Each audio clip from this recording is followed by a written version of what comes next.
एक सवाल है कि दुनिया में सबसे ज्यादा टायर्स कौन बनाता है? Goodyear, MRF, Apollo, Michelin, Bridgestone, कौन? ये तमाम टायर बनाने वाली कंपनीज है, लेकिन सवाल का जवाब इनमें से कोई नहीं है। गिनेस वर्ल्ड रिकॉर्ड्स ने जिस कंपनी को गिनती के हिसाब से दुनिया की सबसे बड़ी टायर बनाने वाली कंपनी माना है, वो दरअसल खिलौने बनाती है। एक साल में वो 30 करोड़ से ज्यादा रबर के टायर्स बनाती हैं। फर्क सिर्फ इतना है कि इस कंपनी का टायर आपकी उंगली के बराबर होता है। कंपनी डेनमार्क की है और उसका नाम है क्या? लेगो। लेगो जानी जाती है एक बहुत मामूली खिलौने के लिए। प्लास्टिक का एक छोटा सा रेक्टेंगुलर टुकड़ा, लेगो ब्रिक जिसको हम कहते हैं। ऊपर गोल गोल इसके बटन उभरे होते हैं और नीचे से खोखला होता है। एक टुकड़े को दूसरे पर आप दबाते हैं, वो चिपक जाता है। अब आप उससे मकान बनाइए, पुल बनाइए, गाड़ी बनाइए, जहाज बनाइए। इस एक प्लास्टिक के टुकड़े की बदौलत ये कंपनी आज 1 लाख करोड़ रुपए से ज्यादा का कारोबार करती है। कैसे? जब आप मैथ में, कोपेनहेगन यूनिवर्सिटी के एक मैथ्स प्रोफेसर एक बार लीगो के एक थीम पार्क में घूम रहे थे और वहां दीवार पर लिखा था कि इन 6 ईंटों को 10 करोड़ से ज्यादा तरीकों से जोड़ा जा सकता है, परम्यूटेशन, कॉम्बिनेशन। प्रोफेसर ने पढ़ा और क्योंकि मैथ के प्रोफेसर थे तो उनको लगा कि यार ये गलत लिखा है, कम लिखा है। घर जाकर उन्होंने फिर एक कंप्यूटर प्रोग्राम लिखा और उसे चलने दिया। 1 हफ्ते तक वो कोड रन हुआ और नतीजा आया 91,51,03,765, यानी सिर्फ 6 टुकड़े प्लास्टिक के लीगो ब्रिक्स, एक ही रंग के, एक ही नाप के, और उन्हें आपस में जोड़ने के 91 करोड़ से ज्यादा तरीके थे। यही लेगो की खासियत है। सिंपल है लेकिन बहुत ब्रिलियंट है। आपको कुछ करने का मौका देती है जो यूनिक हो सकता है। लेगो के पीछे एक और ब्रिलियंट आइडिया है जो आपको शायद ही किसी और चीज में दिखेगा कि आपका 4 साल पुराना चार्जर आपके आज के फोन में तो नहीं लगता है, पतली पिन वाला चार्जर। लेकिन लेगो का पहला ब्लॉक जो था, जो करीब 70 साल पहले डेनमार्क के एक कारखाने से निकला था, वो आज बने ब्लॉक में भी उतनी ही सफाई से फिट होता है। नमस्ते, मैं हूं निखिल और आप देख रहे हैं अलिफ लाला, जिसमें आज जानेंगे कि एक बेरोजगार बढ़ई जिसकी दुकान बंद होने की कगार पर थी, उसने ऐसा क्या किया कि प्लास्टिक का एक टुकड़ा दुनिया भर के घरों में पहुंच गया।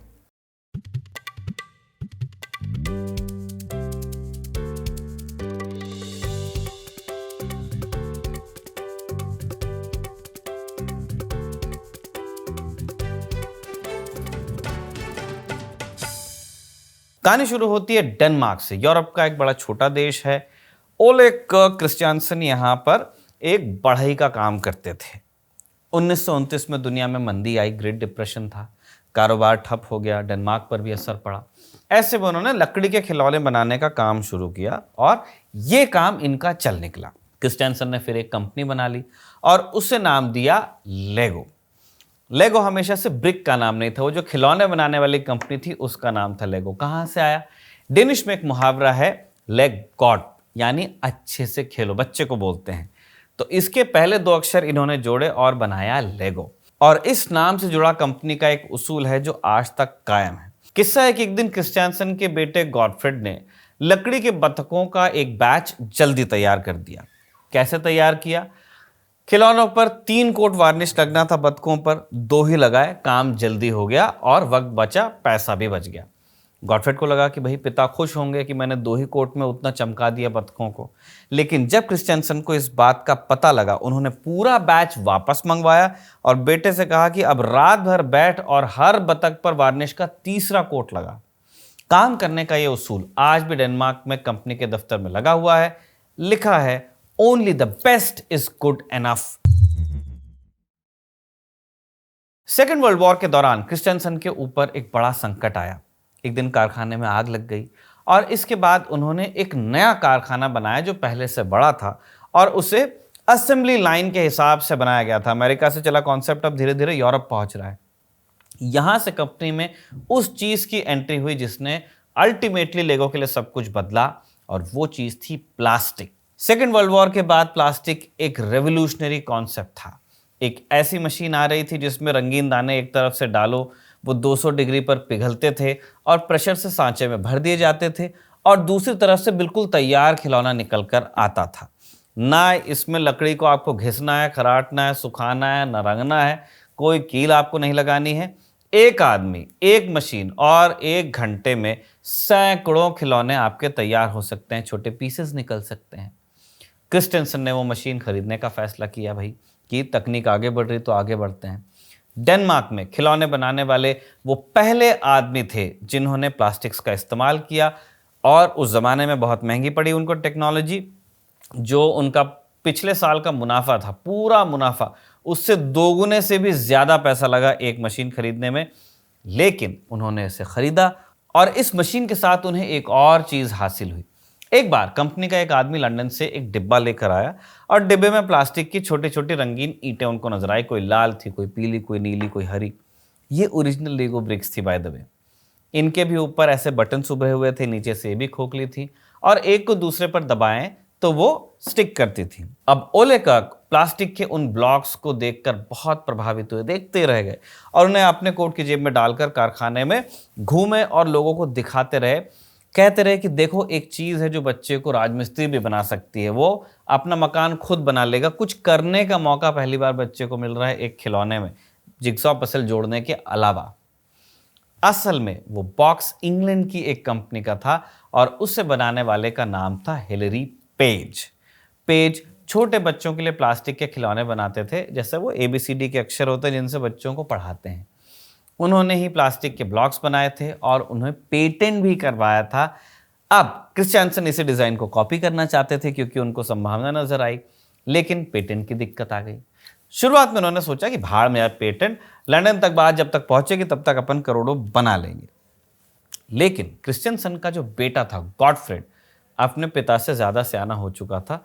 उससे मालूम था कि अगर हम इस रूट पर आगे बढ़ते हैं तो शर्तिया आगे दिक्कत आएगी। इसलिए प्रोडक्शन शुरू करने से पहले उन्होंने पेटेंट ऑफिस से मालूम करवाया क्या पेज की उन ब्लॉक्स का डेनमार्क में भी कोई पेटेंट है। जवाब मिला नहीं है भाई। रास्ता कानूनी तौर पर साफ हुआ कम से कम डेनमार्क में। उन्होंने कोपेनहेगन की एक कंपनी से सांचे बनवा लिए और सांचे बनाने वालों को साफ हिदायत दी कि जो प्लास्टिक ब्रिक्स बनेंगी, जो इंग्लिश सैंपल्स आए हैं उनके जैसी ही होंगी, लेकिन 3 डिफरेंसेस होंगे। इनकी जो कोने होंगे वो तीखे होंगे, शार्प एजेस होंगी, ऊपर के बटन इनके चपटे होंगे और नाप 8 mm का होगा, 8 मिलीमीटर। क्यों? इंग्लैंड में इंच चलता था और बाकी यूरोप में मिलीमीटर। तो उन्होंने एक ये तरीका इंट्रोड्यूस किया कि इस तरह से अपन सेफ रहेंगे कि हमने कुछ तो यूनिक किया है, और नाम रखा गया इस प्रोडक्ट का, उस जमाने में लेगो ब्रिक नहीं बोलते थे, इन्होंने नाम रखा ऑटोमेटिक बाइंडिंग ब्रिक्स। प्रोडक्ट तैयार हुआ लेकिन मार्केट में उतरा तो बुरी तरह पिटा। डेनमार्क की दुकानों ने इस प्रोडक्ट को रखने से लगभग मना कर दिया। ब्रिक बॉक्सेस होते थे, हर ब्रिक बॉक्स में एक कॉन्सेप्ट होता है कि इस ब्रिक बॉक्स से गाड़ी बनेगी, इस ब्रिक बॉक्स से घर बन सकता है, इस ब्रिक बॉक्स से कोई और चीज बन सकती है ना। तो इस तरह से ये ब्रिक बॉक्सेस होते हैं। तो किसी जो दुकानदार थे उस समय डेनमार्क में, वो ये ब्रिक बॉक्सेस रखना नहीं चाहते थे दुकान पे। जिन्होंने रखे भी, उन्होंने शर्त रखी कि जो नहीं बिकेगा इसमें से वो आपको वापस लेना पड़ेगा। क्यों? क्योंकि दुकानदारों को प्लास्टिक के खिलौनों पर तब उतना भरोसा था नहीं। अब डिब्बे पर जो तस्वीर भी बनी रहती थी उससे भी लगता था कि लकड़ी के पुराने ही ब्लॉक्स होंगे, कौन खेलेगा। तो बिजनेस में घाटा हुआ तो घर में फिर बगावत हुई। गॉडफ्रेड और उनके भाइयों ने मिलकर पिता को समझाने की कोशिश की कि ये प्लास्टिक का चक्कर छोड़िए, हम लकड़ी के खिलौनों के लिए मशहूर हैं तो अपने को वही करना चाहिए। क्रिस्टियांसन लेकिन अपनी बात पर अड़े रहे। हालांकि प्लास्टिक के वो जो ब्लॉक्स तब बनाए गए थे वो फिर भी नहीं बिके। भाइयों का विद्रोह चलता रहा और पिता प्लास्टिक के ब्लॉक्स बनवाते रहे अपनी फैक्ट्री में। फिर एक रोज एक घटना होती। क्रिस्टियांसन के बेटे गॉडफ्रेड, जो आगे इस कहानी के नायक बनेंगे, वो इंग्लैंड जाते हैं खिलौनों के एक एग्जीबिशन में और वहां से लौटते हैं। तो वापसी की यात्रा में जब समंदर वो पार कर रहे थे तो जहाज पर उनकी मुलाकात एक नौजवान से होती है जो एक डिपार्टमेंटल स्टोर में काम करता था। और बात बात में उस आदमी ने खिलौनों के पूरे धंधे पर अपनी झुंझलाहट निकाल दी। उसकी शिकायत थी कि उस पूरे धंधे में जो खिलौनों का सिस्टम है उसमें कोई व्यवस्था नहीं है। हर कंपनी अलग अलग चीजें बनाती है जिनका आपस में कोई रिलेशन नहीं है। बच्चा एक खिलौना खरीदता है, खेलकर वो बोर हो जाता है और फिर उसको फेंक देता है, वो खिलौना कोने में पड़ा रह जाता है। गॉडफ्रेड ने सुना और उन्होंने इस चीज को मार्क किया, क्योंकि यही उलझन 2 साल से उनके अपने दिमाग में चल रही थी। उनकी अपनी कंपनी भी यही कर रही थी। गुड़िया की गाड़ी बना दी, ट्रैक्टर बना दिया, इस्त्री बना दी, पिस्तौल बना दी। अलग ब्लॉक्स बना दिए, सब कुछ खिलौने हैं पर अलग अलग भाग रहे हैं। वहां से उनके दिमाग में एक आइडिया है कि क्यों ना कंपनी ऐसे खिलौने बनाए जिनका हर पीस एक दूसरे पीस के साथ में जुड़ सके, जो कभी ना खत्म होने वाला एक खेल बन जाए जिसमें बच्चा हर साल कुछ जोड़ता रहे और ये जो खेल है वो बड़ा होता रहे। और इसी सोच का नाम पड़ा लेगो सिस्टम। बुनियादी बिल्डिंग ब्लॉक वही है, लेगो ब्रिक, लेकिन अब उसके साथ में दरवाजे आए, खिड़कियां आई। अगर वो वाला ब्रिक बॉक्स आप खरीद रहे हैं जिससे घर बनता है, छत के टुकड़े आए, सड़कें आ गई, गाड़ियां आ गई, उन्हीं के लिए टायर्स बन रहे थे। फिर एक पूरा गांव आ गया जिसको आप कितना भी बड़ा कर सकते थे। बॉक्स नंबर 1 आप खरीदो, उसमें घर निकलेगा। बॉक्स नंबर 2 खरीदो, उसके अंदर एक स्टोर निकलेगा। बॉक्स नंबर 3 लो, उसमें कुछ और निकलेगा। तो जितने ब्रिक बॉक्सेस आप खरीदते जाओगे उससे आपका जो ओरिजिनल गेम है वो बड़ा ही बड़ा होता जाएगा। अब आइडिया तो ये बहुत बढ़िया था, लेकिन जब इम्प्लीमेंटेशन की बात आई तो एक प्रॉब्लम भी खड़ी हुई। दिक्कत ये थी कि ये जो लेगो ब्रिक्स थी ये खोखली थी, एक दूसरे के ऊपर रखते थे तो टिकती भी थी। तो आप जैसे अगर कोई स्टैटिक चीज़ बनाना चाहते हो, मकान वगैरह बन जाता था, मगर अगर एक उंगली इसमें बगल से मारेंगे तो ये ढहता भी था। उठाकर अगर आप टेबल पे आपने कुछ बनाया है और नीचे रखना चाहते हैं, उतने में खिलौना टूट जाता था। तो जोड़ इसका इतना मजबूत नहीं था। और एक प्रॉब्लम ये भी थी कि ये सिर्फ राइट एंगल्स में जुड़ता था, कोई तिरछा डिज़ाइन आप नहीं बना पाते थे। लेगो को अगर सक्सेसफुल होना था तो इस प्रॉब्लम को सॉल्व करना ज़रूरी था। बहुत सारे सुझाव आए कि इसमें कपलिंग मेथड आप चेंज कर दीजिए, कोई बाइंडिंग मैकेनिज्म ले आइए। अब अंत में जो इसका सोल्यूशन उन्होंने निकाला वो बहुत सिंपल था। उन्होंने ये किया कि जो लेगो ब्रिक थी उसके अंदर 3 ट्यूब्स बना दी। तो होता यह था कि जब अब ब्रिक के ऊपर जो छोटे छोटे वो बटन्स बने हैं वो इन ट्यूब्स के अंदर घुस जाते और फिर पकड़ लेते उन दोनों को, तो दोनों तरफ से एक पकड़ बनती और जोड़ इतना मजबूत हो जाता कि जो भी आप बना रहे हैं, बच्चा जो खिलौना बना रहा है वो टूटता भी नहीं था और वो इतना लचीला भी रहता कि बच्चा उंगलियों से उसको खोल भी सकता है, वो ब्रिक को निकाल सकता है। इंजीनियरिंग की भाषा में इसे क्लच पार कहते हैं। आम भाषा में यही वो चीज है जिसकी वजह से लेगो लेगो है। जनवरी 1998 के आखिरी हफ्ते में गॉटफ्रेड सारे पेपर्स लेकर कोपनहेगन गए। पेटेंट ऑफिस ने अर्जी पर मुहर लगाई और पेटेंट सिर्फ ट्यूब वाले डिजाइन का नहीं कराया गया, जितने कपलिंग मेथड्स थे, यानी लेगो ब्रिक्स को जोड़ने के जितने तरीके थे, आपने पेग्स बनाए, रिब्स लगाई उनके नीचे, क्रॉस शेप कपलिंग्स आई, इन सबको पेटेंट कराया गया ताकि कल कोई और उठकर ना कह सके कि ये हमने ढूंढा था, है ना। इनको पेटेंट से सुरक्षित करना था अपने काम को, तभी पैसा आएगा। उसी साल मार्च में ओलेकर क्रिस्टियानसन का देहांत हो गया। कुछ साल से उनकी सेहत गिर भी रही थी और कंपनी की रोज की जो कमान थी वो पहले ही छोड़ चुके थे। अब कंपनी पूरी तरह गॉटफ्रेड के हाथ में आई और उनके सामने एक पुराना सवाल फिर से खड़ा हुआ। कंपनी 2 बिजनेसेस कर रही थी। एक तरफ लकड़ी के खिलौने जो पारंपरिक काम था, जिनका जिम्मा उनके एक भाई के पास था, है ना, अच्छा भी चल रहा था बिजनेस। दूसरी तरफ प्लास्टिक वाला धंधा था। अब कौन सा आगे बढ़ेगा इसमें से, इसका फैसला किया आग ने। उस साल फरवरी के महीने में कारखाने में आग लगी और आग के 10 दिन बाद बोर्ड की एक इमरजेंसी मीटिंग बुलाई गई जिसमें गॉटफ्रेड पहले से अपना बयान लिख कर लाए थे। उसमें एक ही बात थी कि लकड़ी के खिलौनों का अब काम हम नहीं करेंगे, आगे से कंपनी सिर्फ और सिर्फ एक काम करेगी, लेगो सिस्टम। और नतीजा वही हुआ जो होता है ऐसे में। भाइयों ने इस्तीफा दिया, पहले एक ने दिया फिर दूसरे ने दिया और गॉटफ्रेड ने दोनों भाइयों के शेयर्स खरीदे। उस जमाने के हिसाब से बहुत भारी कीमत दी थी। 28 साल पहले जिस आदमी ने आग से तबाह हुई वर्कशॉप से दोबारा काम शुरू किया था, उसके बेटे अब दूसरी आग के बाद अपने भाइयों से नाता तोड़ रहे थे और अपनी पूरी कंपनी को प्लास्टिक के एक टुकड़े पर दांव पर लगा रहे थे।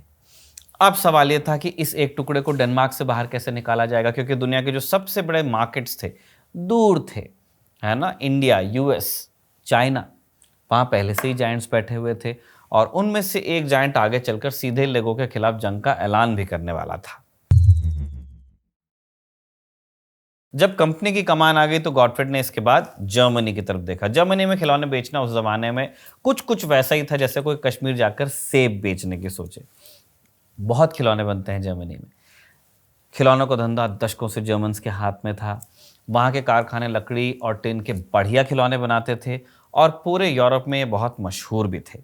गॉटफ्रे ने जब अपने सलाहकारों से कहा कि वो जर्मनी में एंटर करना चाहते हैं वहाँ के मार्केट में, तो सबने एक ही बात कही कि भाई तू रेगिस्तान में रेत बेचने जा रहा है, नहीं हो पाएगा। लेकिन गॉटफ्रे में कन्विक्शन था, अड़े रहे। जर्मनी में कंपनी रजिस्टर करवाई और यहाँ भी आगे बढ़ने का तरीका वही था। बस एक सवाल का जवाब ढूंढना था कि खिलौना कैसे टिकता है बच्चे के हाथ में ज़्यादा से ज़्यादा देर तक, तभी वो नए नए ब्लॉक्स खरीदेगा। 1960 के दशक की शुरुआत में कंपनी ने पहिया बनाया और सिर्फ पहिया ही नहीं बनाया बल्कि एक गोल ब्लॉक रखा जिसके चारों तरफ रबड़ का टायर चढ़ता था सही में, और बीच में एक एक्सेल भी होता था ताकि वो सचमुच में घूम सके। इससे पहले क्या होता था कि बच्चे ब्लॉक से ही पहिए जैसा शेप बनाते थे, लेकिन वो ऑब्वियसली घूम नहीं पाता था।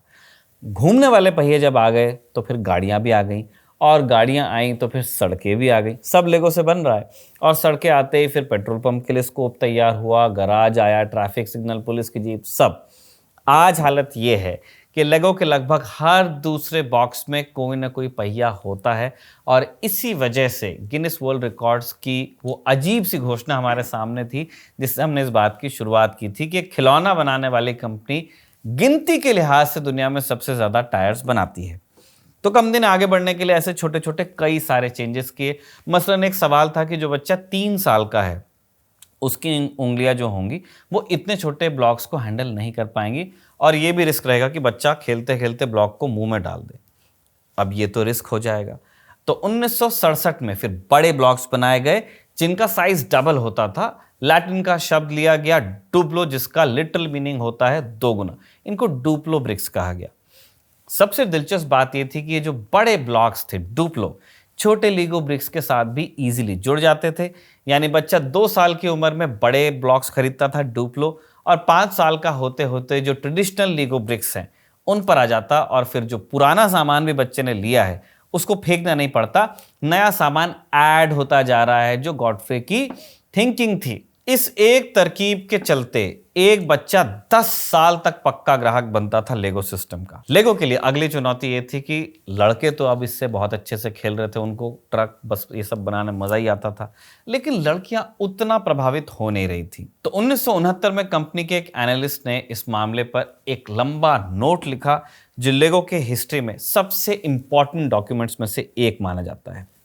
उस डॉक्यूमेंट का आर्गुमेंट ये है कि लड़के घर, गाड़ी, ट्रेन, जहाज बना करके खुश हो जाते हैं। वो चीज़ जब कोई बना लेते हैं उसके बाद उनका काम खत्म हो जाता है, लेकिन लड़कियां ऐसा नहीं करती। लड़कियों के लिए चीज़ का मतलब, किसी भी चीज़ का मतलब तभी होता है जब उसमें कोई इंसान हो, कोई रिश्ता हो, कोई कहानी उससे निकले।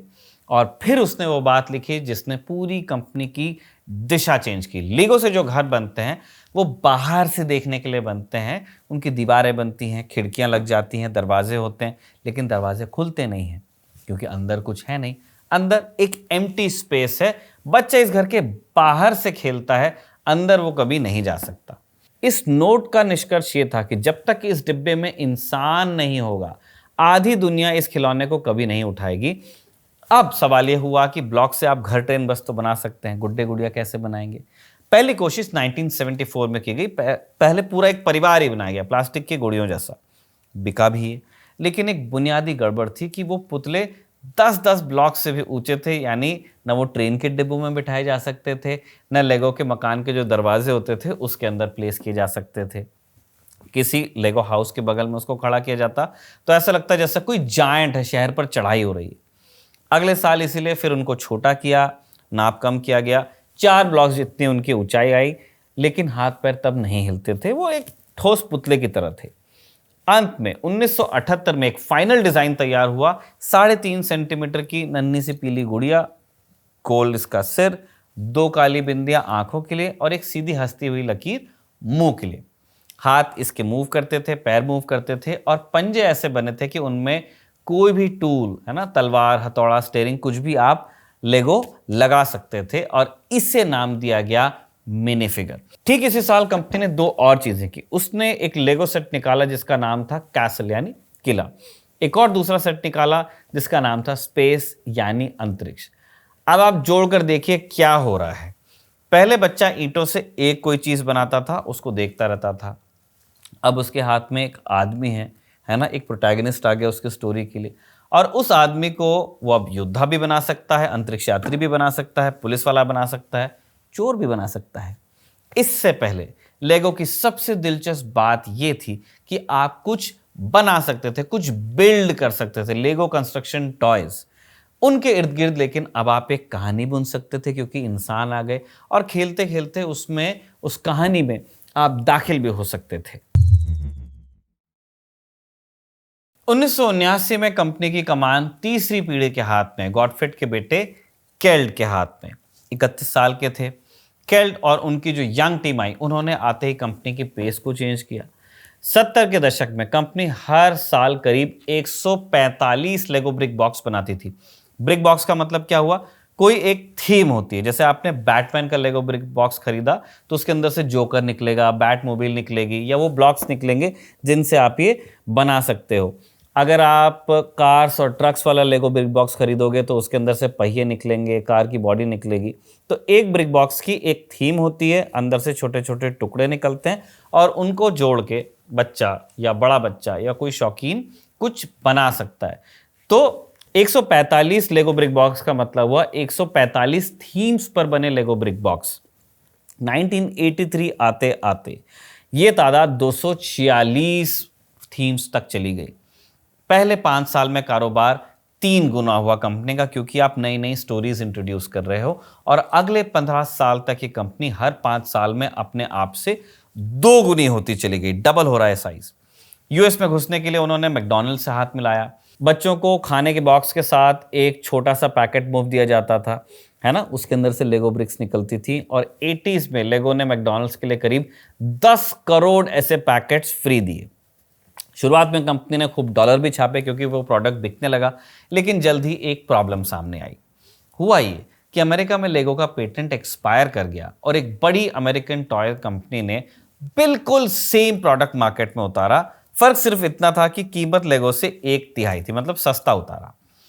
अमेरिकी कंपनी ने एक और दिमाग लगाया। उन्होंने ऐसे ब्लॉक्स बनाए जो लेगो के बनाए ब्लॉक्स के साथ भी जुड़ सकते थे। लेगो कोर्ट गई। मुकदमे की पहली सुनवाई हुई हांगकांग में। अमेरिकी कंपनी का डिफेंस सिर्फ ये नहीं था कि पेटेंट खत्म हो गया, उनकी दलील ये भी थी कि लेगो खुद चोरी का माल बेच रहा है। उसने तो ब्लॉक्स 40 के दशक में इंग्लैंड की एक कंपनी से उठाए थे, पेज का आइडिया था। मुकदमा सालों चला और इस बीच लेगो के सामने एक के बाद एक चुनौतियां आती गई। असली झटका 1988 में लगा जब लेगो के आखिरी पेटेंट भी एक्सपायर कर गए। उसके बाद कानूनन कोई भी कंपनी वैसे ब्लॉक्स बना सकती थी, बस उस पर लेगो का ठप्पा वो नहीं लगा सकते थे। तो कनाडा, पोलैंड और चाइना में सस्ते ब्लॉक्स बने और उन्होंने मार्केट को फ्लड कर दिया। लेगो ने एक के बाद एक मुकदमे किए। उसकी दलील ये थी कि भले पेटेंट खत्म हो गया लेकिन ब्लॉक्स का शेप ही इतना यूनिक है ना, कि आप उसी को अगर कॉपी करते हैं तो उसको ट्रेडमार्क इन्फ्रिंजमेंट मानना चाहिए। जिस जिस देश में लेगो ने यह दलील दी वहां पे वो हारी। 1990 का दशक आते आते कंपनी के सामने उसकी पहचान का संकट खड़ा हो गया, आइडेंटिटी क्राइसिस। क्या हुआ? एक तरफ तो मार्केट में ऐसे लेगो ब्लॉक्स थे जिन पर लेगो का ठप्पा नहीं लगा हुआ था। फिर दूसरी तरफ बच्चों की दुनिया भी बदल रही थी। टेलीविजन आ गया था, उस पर बढ़िया कार्टून्स आ रहे थे, है ना, वीडियो गेम्स आ गए थे, कंप्यूटर्स आ गए थे। और फिल्मों में भी आप देखिए वो ज़्यादा इंगेजिंग होती जा रही हैं फॉर अ किड। डायनासोर पहले कार्टूनिश होता था, अब जो डायनासोर टीवी पर दिख रहा है 90s में, अर्ली 2000s में भी कहना चाहिए, सचमुच का डायनासोर लगने लगा है। वीडियो गेम्स ऐसे ऐसे आने लग गए थे कि बच्चे दिन दिन भर खेलते रहते थे और वो उसमें भी अपने हिसाब से पूरा शहर बना सकते थे। तो डिजिटल दुनिया से मिल रही इस चुनौती से निपटने के लिए कंपनी ने अप्रोच को चेंज किया, थोड़े से अग्रेसिव हुए, नए ब्रिक बॉक्सेस की थीम्स इंट्रोड्यूस की, खिलौनों की तादाद 3 गुना कर दी। तर्क दिया कि जितनी ज्यादा वैरायटी होगी उसमें से कोई ना कोई चल जाएगी। नतीजा क्या हुआ? लागत तो आसमान पर चली गई लेकिन बिक्री वहीं की वहीं रही। 1998 में कंपनी के इतिहास में पहली बार लॉस दर्ज हुआ। इसके बाद कंपनी ने एक नया स्टेप उठाया, खुद को पॉप कल्चर से जोड़ने की कोशिश की। कंपनी ने स्टार वॉर्स का लाइसेंस लिया ताकि फिल्म के जो किरदार थे, डेथ स्टार वगैरह, उसके खिलौने वो बना के बेच सके। मतलब उस थीम का लेगो बॉक्स आता था, फिर आपको जोड़ करके बनाना है, डार्थ वेडर बनाना है, डेथ स्टार बनाना है। ये स्कीम चल पड़ी। हालांकि असल में कंपनी के लिए एक दिक्कत भी आई कि पूरी कंपनी स्टार वॉर्स पर ही डिपेंड हो गई। अब फिल्म तो किसी और की है, और फिल्मों के साथ होता ये है कि एक फिल्म का चलन जैसे आता है उस तरह से जाता भी। आपको हर साल नई फिल्म के खिलौने बनाने का लाइसेंस उससे लेना पड़ेगा अगर प्रोडक्शन हाउस उसका चेंज होता है। और 2003 में संकट खुलकर सामने आ गया। उस साल स्टार वॉर्स की कोई फिल्म ही नहीं आई और ना ही हैरी पॉटर टाइप कोई दूसरी फिल्म आई। कंपनी के पास कुछ बेचने के लिए रहा नहीं। 2003 में ही कंपनी की एक बोर्ड मीटिंग में एक रिपोर्ट पेश हुई जिसने हंगामा खड़ा कर दिया, जिसने बताया कि कंपनी अपने पैसे से खिलौने बनाने के बजाय अगर बैंक में ही पैसा डाल देती तो ज्यादा मुनाफा होता। शर्मनाक। ये बात आई कहां से थी? लेगो में काम करने वाले एक नौजवान का नाम था योगन विग नूडस्टोप। उन्हें कंपनी में मुश्किल से 2 साल हुए थे और कंपनी में वो सेल्स और बाकी चीज़ों का हिसाब रखते थे। एक तरह का अकाउंटिंग जॉब था। पूरा मार्केट स्कैन करने के बाद उन्होंने एक फिर हिसाब लगाया। पता चला कि 10 साल में 1998 के एक साल को छोड़कर कंपनी हर साल प्रॉफिट दिखा रही थी, लेकिन इतना कम प्रॉफिट था कि जो पैसा कारोबार में लगा था अगर उससे सरकारी बॉन्ड से खरीद लिए जाते तो ज्यादा मुनाफा हो जाता।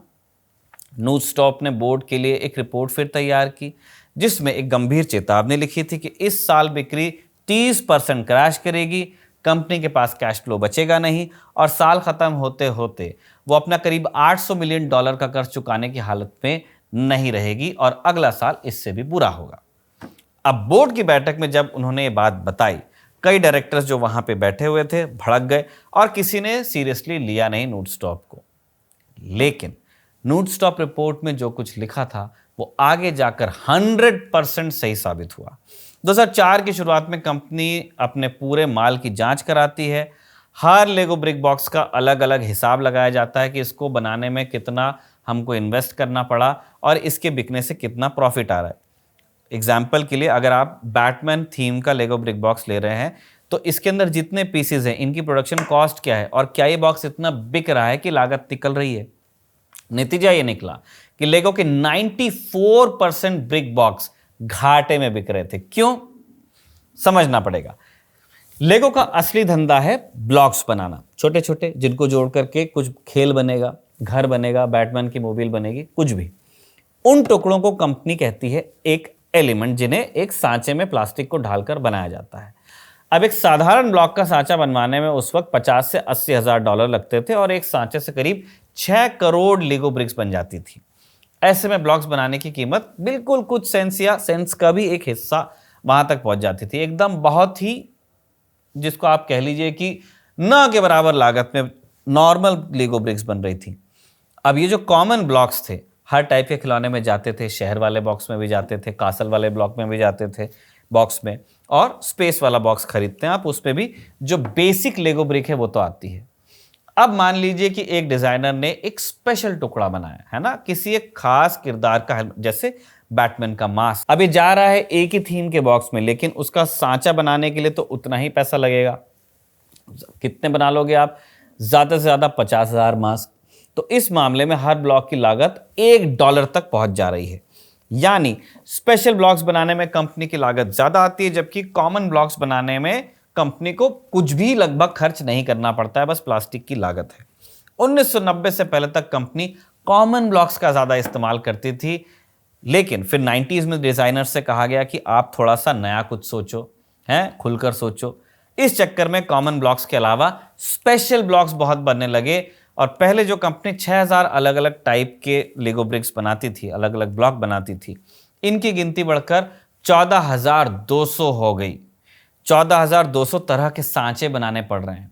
रंग में भी पहले 6 रंग के ब्लॉक बनते थे, बाद में 50 अलग अलग रंगों के ब्लॉक्स बनने लगे। जांच में ये भी पता चला कि बनाए गए 90% ब्लॉक्स ऐसे थे जो सिर्फ एक बार एक ही तरह के बॉक्स में इस्तेमाल हुए और फिर कभी नहीं, जबकि लागत उतनी ही है। मसलन कंपनी के पास 8 अलग अलग तरह के पुलिसमैन थे, 6 अलग अलग तरह के बावर्ची थे, हर किसी का एक अलग यूनिक सांचा था, उसकी लागत थी अलग, उसकी वेयर हाउसिंग होती थी और अलग उसका हिसाब रखा था। इस बेतरतीब क्रिएटिविटी का नतीजा हुआ कि 2004 में कंपनी को 1.5 अरब क्रोनर, जो डेनमार्क की करेंसी है, उतना उसको घाटा हुआ। आज के हिसाब से 22 अरब रुपए, 2200 करोड़ रुपए। कंपनी के सेल में लगभग 1/4 की गिरावट भी आ गई। इस नुकसान को देखते हुए कंपनी का पूरा कायापलट किया गया। कंपनी की कमान अब तक ओले क्रिस्टियांसन के परिवार के हाथ में थी। उनके पोते केल ने खुद एक कदम पीछे लिया और कंपनी की कमान एक ऐसे व्यक्ति को सौंपी जिसका दिमाग इन सारी चीजों में वास्तव में चलता था। कौन? नूडस्टॉप, वही शख्स जिसने 2003 में इस गिरावट की भविष्यवाणी कर दी थी। नूडस्टॉप को जब कंपनी चलाने को मिल गई तो फिर उन्होंने कुछ कठिन फैसले लिए। 1200 लोगों की नौकरी गई, कुछ कारखाने बंद किए गए, कुछ जमीनों को बेचा गया, हवाई जहाज बेच दिया गया और मैन्युफैक्चरिंग का एक बड़ा हिस्सा उन देशों में भेजा गया जहां मजदूरी सस्ती थी और मार्केट पास था। हमने सिर्फ एक चीज कही नहीं है इस सेंटेंस में, चाइना। 2 साल में कंपनी की लागत करीब $600 मिलियन घटाई गई, लेकिन खर्चा कम करना काफी नहीं होता है। खर्च अगर आप कम कर भी रहे हैं तो आप कंपनी की मौत में देरी कर सकते हैं, दोबारा उसको रिवाइव नहीं कर सकते। असली सवाल यह था कि कंपनी है तो वो बेचेगी क्या। नूडस्टॉप वापस सिंप्लिसिटी की तरफ गए जहां से पूरी कहानी की शुरुआत हुई। एनालिस्ट कह रहे थे कि डिजिटल जमाने में बच्चे ब्लॉक से नहीं खेलेंगे, लेकिन नूडस्टॉप ने ठीक उल्टी दिशा पकड़ी। उन्होंने एकदम सिंपल कॉमन डिजाइन वाले ब्लॉक्स बनाने शुरू किए ताकि लागत कम आए। नतीजा ये हुआ कि आज लेगो के किसी भी बॉक्स में ऑन एन एवरेज 70% ब्लॉक्स वही होते हैं जो बाकी आपको 20 लेगो ब्लॉक्स में मिल जाएंगे, है ना। सुपरमैन का कुछ सामान आपको बैटमैन में भी मिल जाएगा। कंपनी ने फिर एक और चीज की जो उस वक्त तक का उसका जो स्वभाव था उसके खिलाफ जाती थी। उसने अपने ग्राहकों से जुड़ना शुरू किया। क्या हुआ था? 90 के दशक के आखिर में कंपनी ने एक ऐसा सेट निकाला था जिससे रोबोट बनाए जा सकते थे और उसे कंप्यूटर से प्रोग्राम भी किया जा सकता था। नाम इसका क्या था? माइंडस्टॉर्म्स। आप लीगो ब्लॉक्स जोड़िए, उससे एक रोबोट बन जाएगा और आप उसको प्रोग्राम कर सकते हैं। बिकते ही सर्वे से पता चला कि उसे खरीदने वाले 70% लोग बच्चे नहीं थे, बड़े थे, इंजीनियर्स थे, प्रोग्रामर्स थे, टीचर्स थे और उनमें से कुछ ने वो कर दिया जो किसी कंपनी को पसंद नहीं आता। अमेरिका की स्टैनफोर्ड यूनिवर्सिटी के एक स्टूडेंट ने ब्लॉक को खोलकर उसका पूरा कोड निकाला और इंटरनेट पर पब्लिश कर दिया। जर्मनी की एक स्टूडेंट ने अपना ही एक अलग ओएस लिख दिया उसके लिए, वो जो रोबोट बन रहा था, और उससे वो ब्लॉक 4 गुना तेज चलने लगा जो बनता था रोबोट। इस सबसे कंपनी नाराज हुई। उनका कहना था कि ये प्रोप्राइटरी प्रोडक्ट है हमारा, इसके साथ आपने छेड़छाड़ की, इन सबको नोटिस इशू करो। बाद में जब कंपनी लॉस में गई, हेर फेर हुआ, तब कंपनी को समझ में आया कि जिन लोगों को हम कोर्ट से नोटिस भेज रहे थे वही लोग तो इसकी असली ताकत हैं, असली फैंस हैं। 2004 में जब कंपनी डूब रही थी और मार्केटिंग के लिए पैसा नहीं था तो उन्होंने दुनिया भर में लेगो के फैंस में से 4 लोग छांटे और उनको एक मेल शूट किया। इन 4 लोगों को लेगो के कुछ बेसिक ब्लॉक्स भेजे गए ताकि वो अपने पसंदीदा खिलौने के अगले वर्जन खुद तैयार करें। 2005 में अमेरिका में लेगो के बड़े फैंस का फिर एक समिट करवाया गया। 500 लोग आए और ये बच्चे नहीं थे, बड़े थे, मैच्योर लोग थे। लेगो के कुल ग्राहकों में मैच्योर लोगों का या अडल्ट्स का हिस्सा सिर्फ 5% था, लेकिन कंपनी को यह भी समझ में आया कि 20 बच्चे जितना नहीं लेगो बॉक्स खरीदेंगे, क्योंकि पेरेंट्स को खर्च करना है, उतना एक अकेला फैन कर देगा। धीरे धीरे लेगो ने इन शौकिया लोगों को अपने साथ जोड़ा और अब ग्राहक खुद अपने डिजाइन भेज सकता था। उस पर वोटिंग होती थी और किसी डिजाइन को जब 10,000 वोट मिल जाते थे तो कंपनी उसे फिर प्रोडक्शन में डालने के लिए सोचती थी, कंसीडर करती थी कि ये भी एक नई थीम हो सकती है एक अगले लेगो ब्रिक बॉक्स के लिए। बात बनी, नए डिजाइन्स मार्केट में आए तो जिसने डिजाइन भेजा था उसको मुनाफे का 1% फिर देना शुरू किया गया। तो इन तमाम बदलावों का असर धीरे धीरे कंपनी में दिखने लगा। 2008 में जब पूरी दुनिया में मंदी की मार थी, लेगो की बिक्री 19% बढ़ी, मुनाफा 32%। 2007 से 2011 के बीच जब खिलौनों की 2 सबसे बड़ी अमेरिकी कंपनियों की बिक्री सालाना 1 और 3% की रफ्तार से बढ़ रही थी, लेगो 24% सालाना की रफ्तार से बढ़ रही थी। और इसी पीरियड के बाद आप देखते हैं कि लेगो मूवीज आने लगती है, लेगो बैटमैन, कमाल की फिल्में। पहले यह हो रहा था कि फिल्मों की जो शोहरत थी, स्टार वॉर्स वगैरह, उसको कंपनी यूज कर रही थी अपने फायदे के लिए। और जिस पीरियड की हम बात कर रहे हैं 2011, 12, 13, 14, यहां पे लेगो इस तरह से बाउंस बैक करता है कि उस कॉन्सेप्ट पर बोनाफाइड फिल्म्स बनती हैं और खूब बढ़िया चलती हैं। बड़ी इमोशनल फिल्म्स है, आपको देखना चाहिए अगर आप डीसी यूनिवर्स पसंद करते हैं तो। जब बाउंस बैक हुआ तो हालत यह हो गई कि कंपनी के अपने ऑडिटर्स ने उसकी तुलना खिलौना कंपनियों से करना बंद कर दिया और उससे एप्पल और नाइकी जैसी कंपनियों के साथ में वो रखने लगे। आज हाल यह है कि 2025 में लेगो का बिजनेस 83 अरब डेनिश क्रोनर तक पहुंच गया है। मोटे तौर पर 1 लाख करोड़ रुपए से ऊपर।